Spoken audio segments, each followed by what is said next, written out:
I'm Len Smith, interim pastor here at Shepherd's Heart Fellowship in Osceola, Indiana.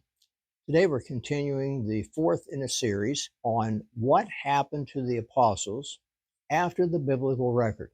And today's apostle that we're looking at is the apostle Matthew.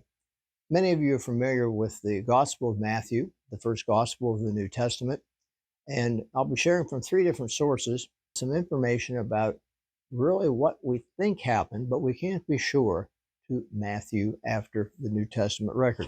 From a March 1982 National Geographic article, it said that Jesus shocked Jewish society by dining with Matthew, but he was also known as Levi, and his job as a tax collector made him an outcast in Jewish society. And as an apostle, Levi, or Matthew, was called Matthew, and of course, we note he authored the first gospel of the New Testament. From another resource called 13 Men Who Changed the World, early church leaders tell us that after the resurrection of Jesus, Matthew preached to the Jews.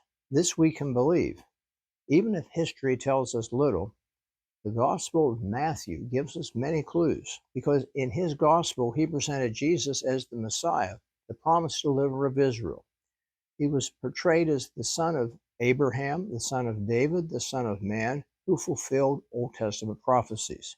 How carefully this fulfillment of prophecy is spelled out by Matthew's Gospel. He abounds in quotations from Moses and the prophets. Jesus is the King of the Jews in his Gospel.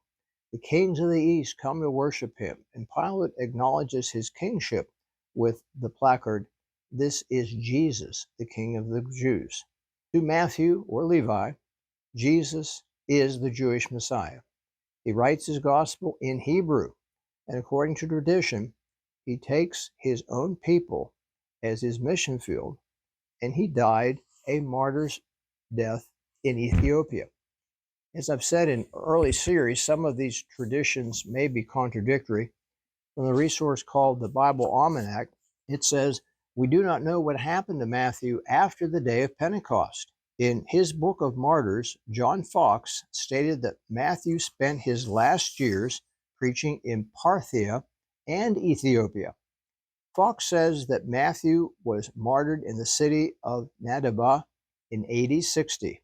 However, we do not know from what source Fox got his information, other than from medieval Greek sources, and we cannot judge whether it is trustworthy. As I've said, traditions may be contradictory, but my invitation to you to attend one of our life application classes at 9 a.m. on Sunday mornings, or our worship at 10 a.m., or our Sunday evening Bible study with the book of Proverbs at 5 p.m., we trust that you won't find anything untrustworthy as you meet with us. Thank you for listening, and stay tuned for another episode of What Happened to the Apostles after the Biblical Record.